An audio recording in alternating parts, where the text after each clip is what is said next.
تم سب بچے بیٹھے ہو، والدین کو اپنی جنت بنا لو، ماں باپ کو اپنی جنت بنا لو، ان کی دعا لے لو۔ میرے نبی نے فرمایا کاش میری ماں زندہ ہوتی۔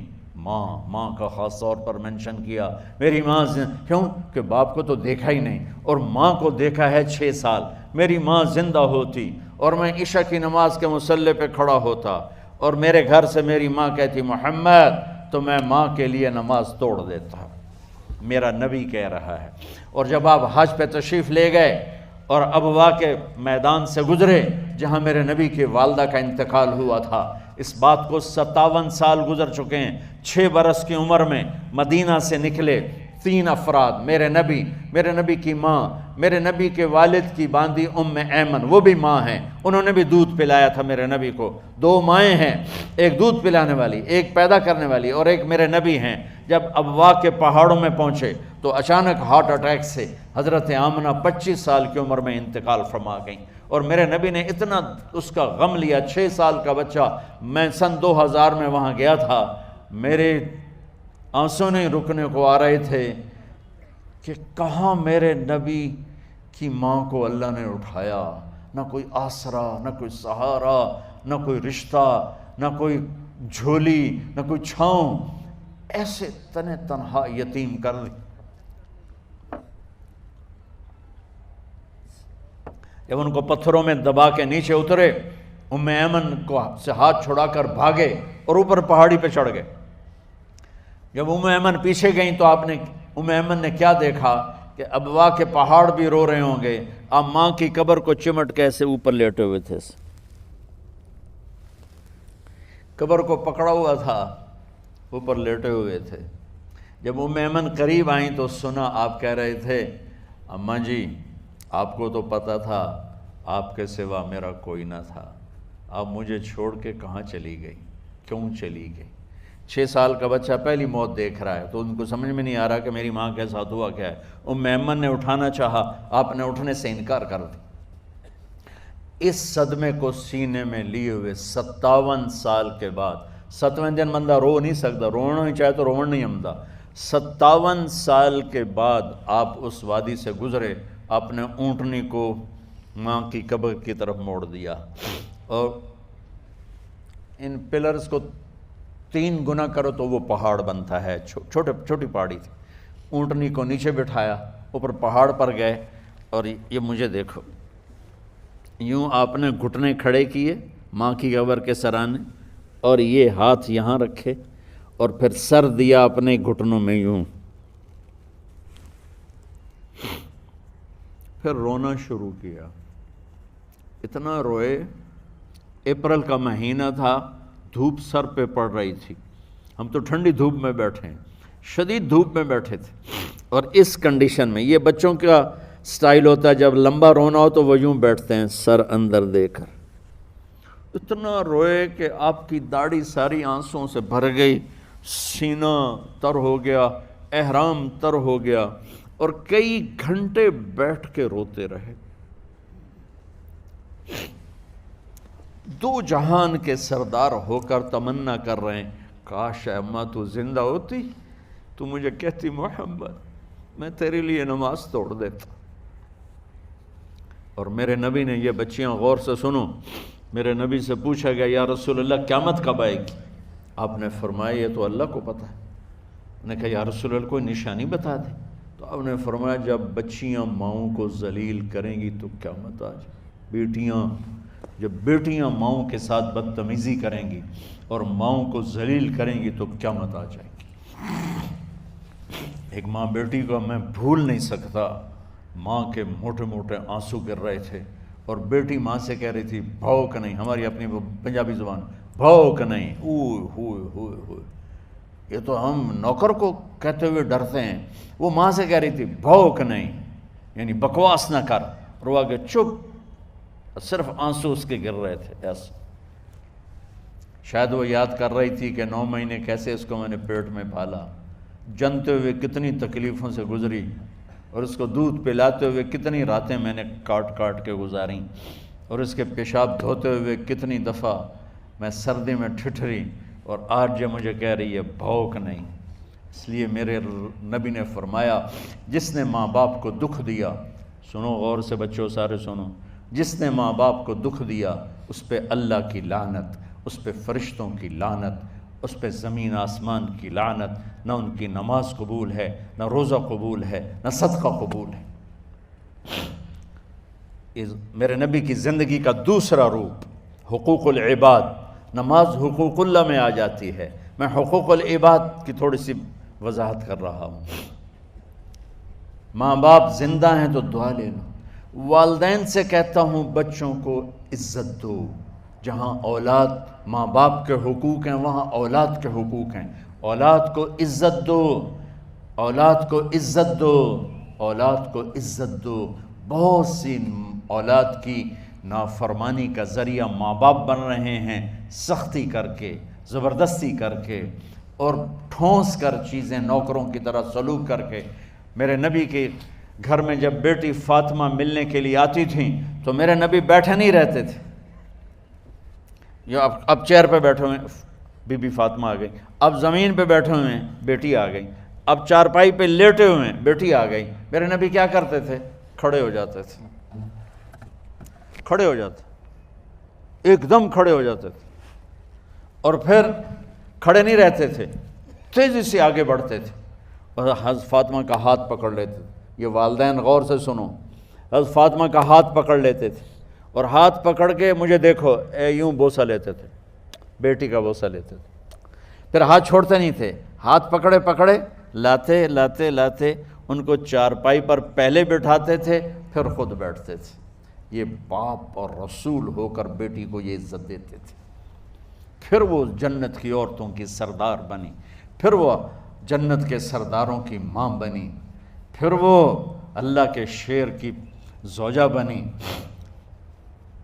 تو والدین سے کہتا ہوں کہ اپنے بچوں کو عزت دو، عزت دو، عزت دو، عزت دو۔ پھر آپ سے زندگی کے بڑے فیصلے ہیں شادی۔ اب لوگ اکٹھے پڑھتے ہو لڑکے لڑکیاں، اپنی شادی کے فیصلے خود نہ کرو، اپنے ماں باپ کے حوالے کرو۔ اس میں شرافت بھی ہے، اس میں برکت بھی ہے، اس میں رحمت بھی ہے، اور اس میں والدین کی دعائیں بھی ہیں۔ کورٹ میرج کو ہوا نہ دو، boyfriend girlfriend culture ہمارا نہیں ہے۔ میرے نبی کے طریقے میں مرد اور عورت کا صرف نکاح سے تعلق ہے، اس کے علاوہ سب جہنم کی آگ ہے۔ اور والدین سے کہتا ہوں کہ اپنے بچوں سے پوچھ کے رشتے کرو، زبردستی مت کرو۔ میرا معاشرہ بہت سنگین قسم کے جرم کا شکار ہے، بچوں پہ مسلط کر دیتے ہیں، ایتھے ہی کرنی ہے، ایسے جٹائیں چی کرنی ہے، بٹائیں چی کرنی ہے، پتہ نہیں آئے کتوں ہیں جٹ بٹ۔ چلو تم ناراض نہ ہو، راجپوتائیں چی کرنی، میں راجپوت ہوں، میں اپنی قوم کو بھی رگڑ دیتا ہوں، راجپوتائیں چی کرنی، اگاں کرنی ہی کوئی نہیں۔ یہ ظلم و ستم اولاد پہ مت کرو، اپنی بچی سے پوچھو، اگر بیٹی ہاں کرے تو پھر قدم اٹھاؤ، اگر بیٹی کہہ دے میں نہیں کرنا چاہتی تو وہ نافرمان نہیں ہے۔ اللہ کے واسطے میری سنو، صرف تم نہیں سن رہے ہو، اس کیمرے سے لاکھوں کروڑوں لوگ سن رہے ہیں۔ اگر بیٹا یوں کہہ دے کہ ابا میں نے یہاں شادی نہیں کرنی، میرا جی نہیں چاہتا ہے، تو وہ بیٹا نافرمان نہیں ہے، فرما بردار ہے، اس نے شریعت کا حق استعمال کیا ہے۔ اب ایسا ظلم مت کرو کہ نہیں اتھے ہی کرنی ہے، اتھے گھروں نکل جا۔ زندگی تم نے تو نہیں گزارنی، زندگی تو بچے نے گزارنی۔ میں قربان جاؤں، ایک حدیث سنو پہلے پھر اگلی بات سناتا ہوں۔ ما تزوجت وما زوجت الا بوحی من السماء نزل به جبریل۔ لوگو سنو، میں نے جہاں شادی کی، میں نے جہاں بیٹی کی شادی کی، پہلے آسمان سے جبریل فرشتہ اللہ کا حکم لے کر آیا، پھر میں نے قدم اٹھایا۔ سمجھ گئے میری یہ بات؟ سمجھ گئے سارے؟ اب اگلی سنو۔ حضرت علی فاطمہ کا رشتہ لینے آ گئے اور جبریل ان سے پہلے آ گیا کہ یا رسول اللہ فاطمہ علی کے لیے ہے۔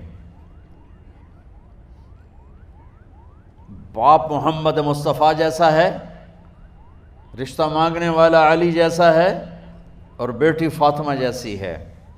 اور آپ پوچھتے ہیں علی کیسے آئے؟ وہ شرم کی وجہ سے کچھ کہہ نہ سکے، چپ۔ آپ کو تو پتہ تھا، آپ نے فرمایا فاطمہ کے رشتے کے لیے آئے ہو؟ کہا جی۔ تو جبریل تنال بیٹھا ہوا ہے کہ یا رسول اللہ اتھے ہی کرنا ہے، آپ نے ہاں نہیں کی، آپ نے کہا انشاءاللہ، اور یہ کہہ کر اٹھ گئے۔ انشاءاللہ نبی کا ہاں ہی ہوتا ہے، لیکن جبریل کے آنے کے باوجود اور اللہ کے کہنے کے باوجود میرے نبی کو بھی پتہ ہے کہ یہ رشتہ یہاں کاتب تقدیر نے لکھ دیا ہے، لیکن امت کو سبق سکھانے کے لیے آپ گھر تشریف لے گئے۔ بیٹی فاطمہ کہ جی یا رسول اللہ، کہا علی کا رشتہ آیا ہے، میں ہاں کر دوں؟ سبحان اللہ۔ میں اپنے دیہاتی بچیوں پہ مجھے رونا آ گیا کہ جنہیں پتہ ہی نہیں ہوتا سانو کہیں نال بندے پہ جانور ہے یا انسان ہے۔ علی جیسا داماد، چلو علی کو چھوڑو، فاطمہ کو چھوڑو، جبریل آیا بیٹھا ہے، جبریل آیا بیٹھا ہے۔ اس کے بعد فاطمہ سے پوچھنے کی کیا بات؟ جبریل آ کر کہہ رہا یا رسول اللہ، اللہ کہہ رہا ہے فاطمہ علی کے لیے ہے اور علی فاطمہ کے لیے ہے، اور پھر آپ کہتے ہیں بیٹی فاطمہ ہاں کر دو۔ ہماری تو آج کی بیٹیاں انکار نہیں کرتی، چپ کر کے گاں ماش طرح بن چھڑ دین کلے نال۔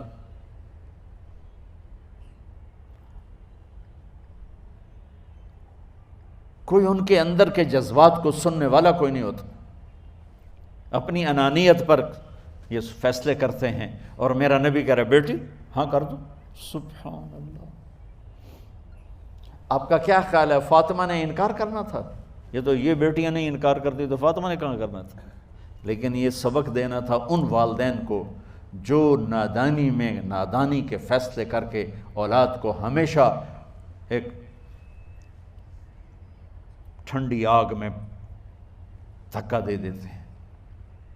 حضرت فاطمہ رضی اللہ تعالیٰ عنہا نے جب ہاں کی پھر آپ باہر نکلے۔ اچھا مزے کا واقعہ ہو، حضرت علی اٹھ کے باہر نکلے تو صحابہ باہر کھڑے انتظار کر رہے تھے کہ کیا ہوا۔ حضرت علی کو بھیجنے والے تھے عبد الرحمن بن عوف، پہلے ابو بکر گئے تو آپ نے انکار کر دیا، عمر گئے رشتہ مانگا، آپ نے انکار کر دیا۔ عبد الرحمن بن عوف نے علی سے کہا آپ جائیں، آپ کا رشتہ رد نہیں ہوگا۔ کہنے لگے میرا تو ذاتی گھر بھی کوئی نہیں، مجھے کہاں سے رشتہ ملے گا، میں تو بالکل غریب ہوں۔ کہا نہیں تم جاؤ۔ تو واپس آتے انہوں نے عبد الرحمن بن عوف پہ چڑھائی کر دی، ویکھیا ہے نا تو مینوں گلے آئی، انکار ہو گیا۔ تو صحابہ نے پوچھا کیا ہوا؟ کہا کچھ کہا ہی نہیں، چپ کر کے اٹھ گئے۔ تو عبد الرحمن بن عوف کہنے لگے کچھ بولے صحیح، کہ بس اتنا کہا انشاءاللہ کا تو مبارک ہو، نبی کا انشاءاللہ ہاں ہوتا ہے۔ کہا اچھا، تو اتنے میں آپ باہر تشریف لے۔ کہا علی، کہا جی، کہا لو بلاؤ، لوگوں کو بلاؤ۔ ساری مسجد بھر گئی، آپ کی ساری مسجد فل ہو گئی۔ آپ ممبر پہ کھڑے ہوئے علی کو سامنے بٹھایا، کہا لوگو یہ جبریل میرے پاس اللہ کا پیغام لائے ہیں کہ میں فاطمہ بنت محمد کا نکاح علی کے بن ابی طالب کے ساتھ کر دوں۔ پھر آپ نے خطبہ پڑھا اور کہا کہ علی، ہائے ہائے ہائے، میں نے فاطمہ بنت محمد کو 400 درہم مہر کے عوض تیرے نکاح میں دیا، تو نے قبول کیا؟ حضرت علی نے زور سے نعرہ لگایا میں نے قبول کیا، اور سجدے میں چلے گئے، اللہ کا شکر کا سجدہ ادا کیا۔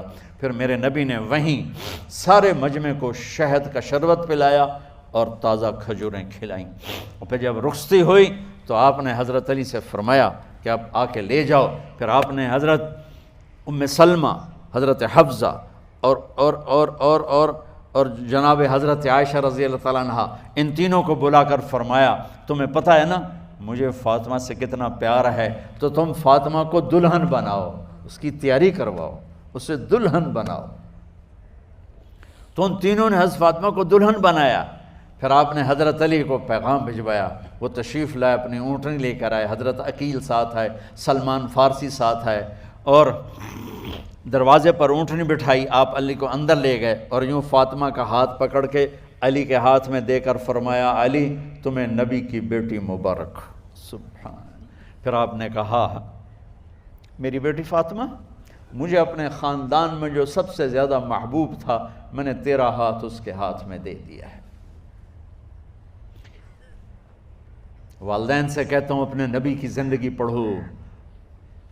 میرا درد ہے کہ ہماری ثقافت میں اسلام داخل نہیں ہوا، ہمارے عبادت میں اسلام آ گیا، بہت سارا مجمع مرد عورتوں کا نمازی ہے، حاجی ہے، عمرے کرتے ہیں، لیکن ثقافت میں نبوت کی جھلک دکھائی دے، ثقافت میں اللہ کا نبی دکھائی دے، وہ نہیں ہے۔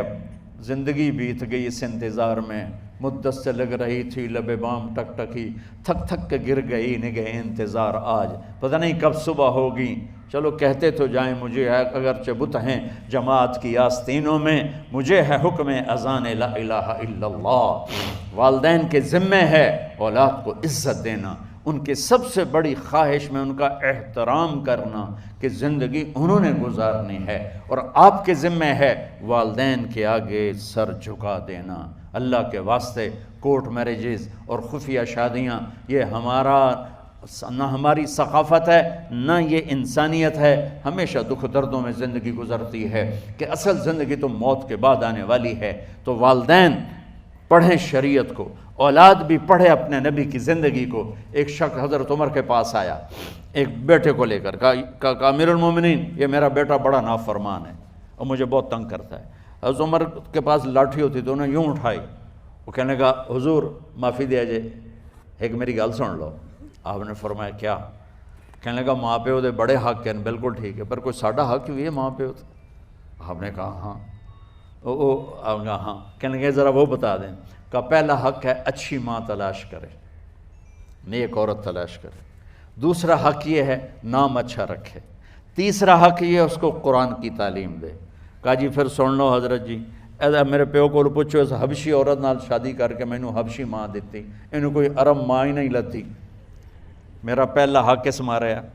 دوسرا سن لو، اس نے میرا نام جولان رکھا ہے، جولان گندگی کے کیڑے کو کہتے کہ اس نے میرا نام جولان رکھا ہے۔ اور تری سن لو، اس آج تے مینوں قرآن دی شکل نہیں وکھائی۔ حضرت عمر ہوئی سوٹا وہ دے سر تے پھیر دے کہ پہلے تیری مالش کراں پھر ایدی کر سکتا۔ تو آج کے والدین بھی اپنی اولاد کے بارے میں بہت بہت بہت غافل ہیں، اور اولاد کا بھی حال یہی ہے، چونکہ ماں کیا ہے، باپ کیا ہے، اولاد کیا ہے، یہ شریعت، یہ قرآن بتاتا ہے، یہ میرے نبی کی زندگی بتاتی ہے۔